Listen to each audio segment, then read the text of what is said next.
It is that time once more.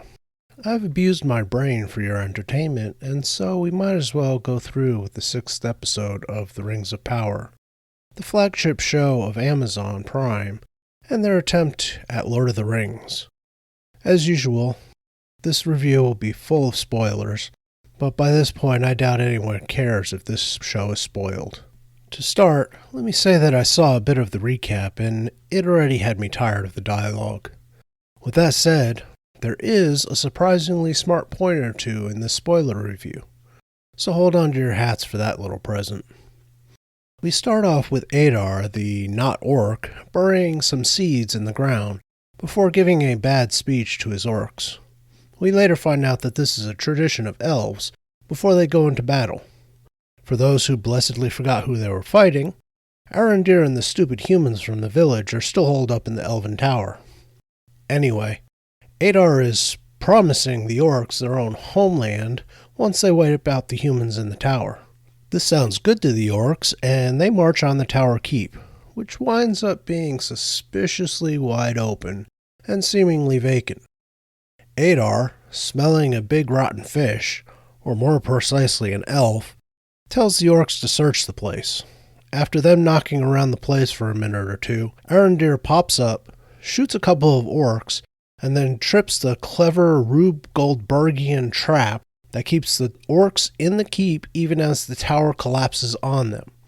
He lands nimbly outside the keep and strolls away. Smart point number 1. Oh, and one last thing before we move on. Amazon. What the hell is with the body positivity orcs? Do you people not understand that the only people with weight issues in medieval settings are the rich who can afford rich foods and do not need to be ready to either work 12 hours a day, 7 days a week, or fight to survive? Sometimes both. Carrying a few extra stones worth of fat about your body would not only be not advisable, but highly unlikely to occur. Even, or maybe especially, in orcs considering what they like to eat. Okay, back to the humans, who are basically doing what I suggested last week and bugging out. Until they get a bit of distance between them and the tower, which is when they stop and watch it fall, celebrating. Do they then keep hauling us out of there? Of course not. This is Rings of Power we're talking about. They go back to their village. For reasons. Then we jump to 3 Númenórean ships sailing into the coming dawn. Isildur wakes up to clean after the horses, and it was at this point that I did a double take. Last week, I was assuming that the small ship size indicated that the Númenóreans were not taking horses with them, but would buy some when they got to the Southlands. This week, I have to ask, how the hell did they fit 100 troops, plus 100 horses, plus crew, assuming the troops were not going to stay with the ships upon landing and were going to handle all the crew work, plus equipment for the troops and the horses, plus food and water for everybody on all 3 ships? Last week, when that idiot Keyman was blowing up ships and Isildur was trying to stow away on them, there were no horses on the ship they were on. And there was no way you could fit even more horses on those ships if not all the troopers' horses sailed with their riders on the same ship. Can nobody at Amazon do a little spatial math and realize the ships the CGI boys made were way too small to hold everything needed for an expedition? Whatever. Onward. When Isildur finishes shoveling horse manure, he goes topside to get a look at the dawn and hoping to get a sight of land. Galadriel appears and they have an interaction so stiff and poorly worded I can't believe this was the best take they managed to get out of Morfydd Clark. Then again, maybe it was. And the armor she was wearing, on a ship at sea mind you, does not get more bearable than the dialogue has with repeated exposure. And then the CGI boys actually managed this glorious shot by way of a scene slicer. Simply beautiful, and it goes to show you not everyone on this show is completely incompetent, despite what they work hard to make you think with the rest of the Drek. Elendil comes up and breaks up the conversation, if that is what we want to call it, between Isildur and Galadriel. Shortly thereafter, he is summoned by Queen Muriel, and we get to see Muriel looking at a map of the Southlands and looking slightly worried. The scene chops right to the sword shard that Theo had, and Arondir is trying to destroy it by pounding on it with a hammer to no avail, Bronwyn looking on. The rest of the humans are trying to rig their village as another trap for the orcs when they attack. The non-combatants are being put into the tavern, and Bronwyn speechifies, the elf backing her up, and everyone springs into action as sun nears dusk. Bronwyn informs Theo that he will be in the tavern as well, and hands him a spear. She tells him that he will be their defense if the orcs get past the defenders. Right. Arondir and Bronwyn then have a quiet moment together where he gives her 2 seeds and tells her that they will plant them after the battle. They will plant an entire garden after the battle.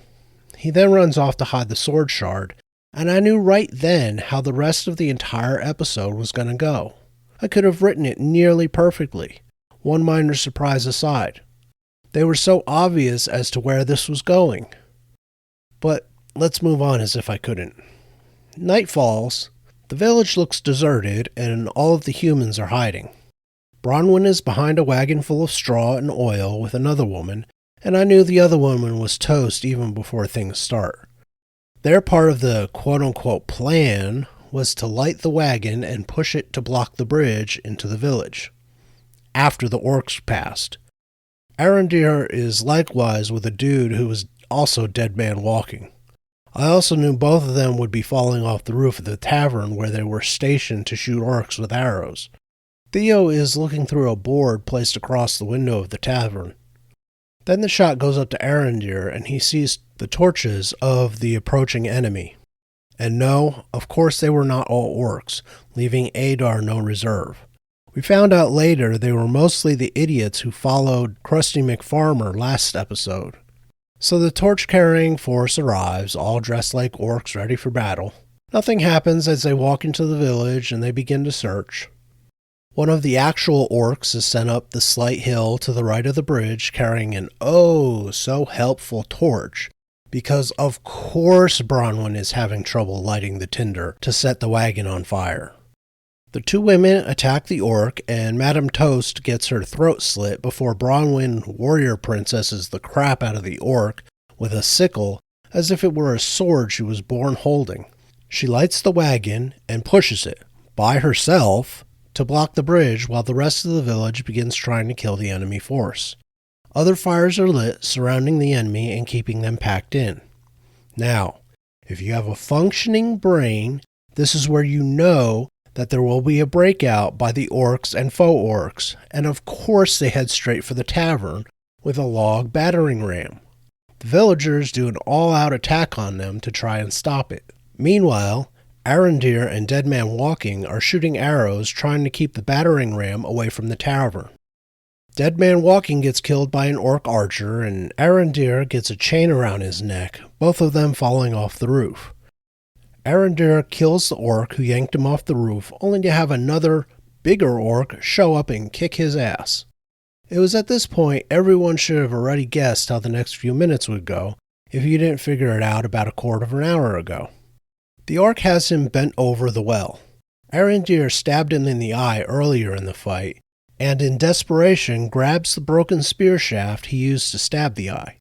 Blood gushes all over the elf, and the orc grabs his hand and begins forcing the blade towards Arondir's eye. The CGI blood was terrible, and the outcome was so obvious. Of course Bronwyn comes up behind the orc and kills him. They win the battle and start helping the wounded and cleaning up, when Arondir realizes one of the so-called orcs is really a human dressed up as an orc. The other villagers recognize the men and realize they were fighting their own. Arrows begin raining out of the night sky, and of course Bronwyn is hit along with quite a number of others. They retreat back into the tavern. Now, if you are wondering where the Numenorians are all this episode, since they were barely in it in the beginning, you probably also have realized where this was all going. While Arondir is taking care of Bronwyn's arrow wound, conveniently in a non-lethal area, the real orcs are streaming into the village. Then we get a random cut to the Numenorians galloping their horses across a mountain valley as dawn arrives. And yes, the horse armor is as crappy as that of their riders. Back to the tavern, and the orcs break in and start doing orc things until everyone is subdued. Arondir being grabbed by a couple of orcs while another threatens Bronwyn and Theo. Then Adar walks in. He wants to know where the sword shard is. When Arondir refuses to tell him, Adar has the orcs kill a few people. At this point, I was beginning to wonder where they got all the rest of the people, between when Krusty McFarmer decamped with half the village and the end of the battle. Count up the decampers, and the battle deaths, and those killed in the arrow storm after the battle, and those killed by orcs in the tavern, you begin to question the accounting in regards to those killed compared to those still alive. The village was simply not that big. Anyway, Adar finally gets around to threatening to kill Bronwyn, and Theo tells him that he will show Adar where the sword shard is. And yes, if you are getting the feeling that something retarded is about to happen, you would be right. The idiot elf hid it in the tavern, and Theo apparently either saw him or can feel the sword shard because he fed the thing his blood. It was at that point that I was hoping the writers had a collective stroke while coming up with that scene. Seriously? The elf's genius hiding place was the most obvious place in the whole village? Ugh.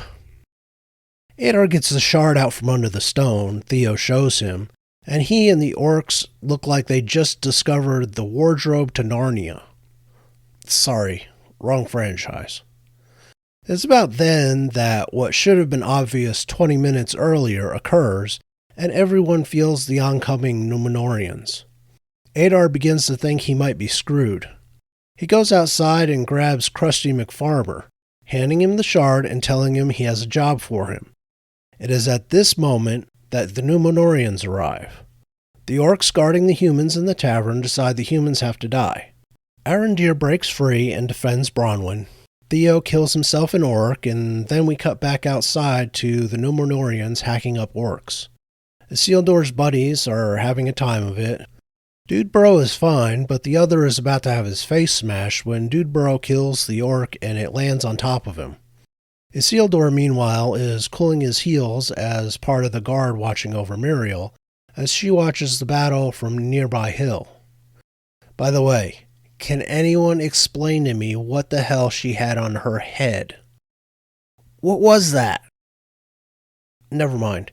The idiots in charge of armor have already shown they have no idea what they're doing. Moving on. Isildur is looking anxiously at the battle, and the queen notices and sends him in just in time for the kid to see his father saved from orcs by a spear from not Aragorn. Galadriel rides up as Arondir is killing orcs and asks him where the orcs' commander is. Arondir looks around even while having wide, shocked eyes at seeing the supposed commander of the Northern Army. Mind you, if I recall correctly, that was Elrond's title in the books, but they have him off playing with the dwarves and trying to be both an unwilling sneak and a faithful friend as he tries to build a forge tower with Celebrimbor. Or is that trying to cheat the dwarves out of their magical bullcrap mithril? Either way, Arondir sees Adar getting on a horse with something wrapped in a bundle, and if you think it is actually the shard, then you probably think this show is absolutely brilliant, and so are the writers. Adar gallops off, and I want to mention at this point that horses don't work this way. They cannot be galloped across hill and vale into a battle and still have something left over for a charge away from the battle with an equally tired horse chasing. Or horses, since not Aragorn saw Galadriel gallop off after Adar and went in pursuit of Adar himself.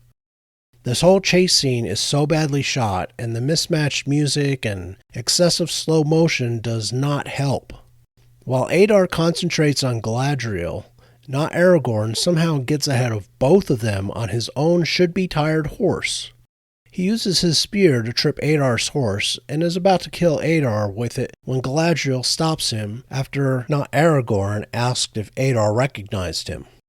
She tells him they need him alive. Adar begins taunting not Aragorn by guessing he killed someone not Aragorn cared about. Galadriel implores him not to kill Adar and he relents. Remember that for later. We cut back to the village, where the villagers are basically celebrating with the Númenóreans, despite what should have been a horrendous casualty count on their side. They have the orcs still living under a tarp and chained together. Isildur and his buddies are on cleanup detail when Dudeboro strolls over to ask Isildur if he wants to join him on a patrol that is being formed to look for more orcs.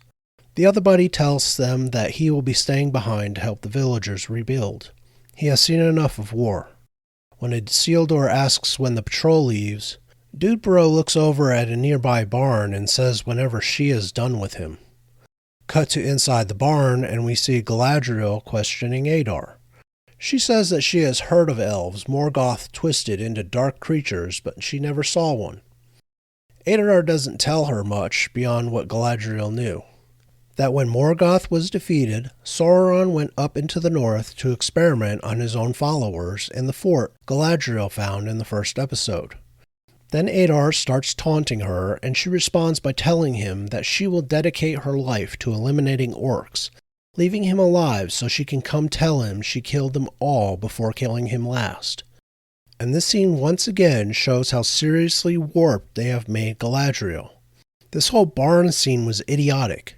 Millennia-old elves do not act this stupidly, impulsively, emotionally, and without thought. Not to mention, once again, that Galadriel never fell for Sauron's disguise or lies in the books and would no more fall into Adar's attempts to have her kill him, which is what she tries to do when he taunts her, not Aragorn coming in just in time to stop her from killing Adar. I have no idea what the hell the writers are doing anymore. This whole sequence of events involving Galadriel, not Aragorn, and Adar is just retarded. Galadriel walks off into the forest to sit by a stream. Not Aragorn follows, and they have a heart-to-heart, where they both realize that they feel better fighting by each other's side. Now, I'm not sure if this is a stupid attempt to get shippers wound up over those two, or if it's simply more bad writing. Given what happens by the end of the season, it is stupid. Shortly after the emotional reveals to each other, somehow a fully armored Númenórean manages to sneak up on them, startling them both with a message that the Queen wants to talk to not Aragorn. Fully armored warriors do not sneak up on anyone, never mind an elf. But never mind. The post-battle celebration is in full swing back at the village. Queen Muriel is busy inducting Bronwyn into the Mary Sue Club that she has going with Galadriel. She tells Bronwyn that who she really should thank is not Aragorn. Bronwyn sees the sigil he is wearing and asks if he is the king they were promised.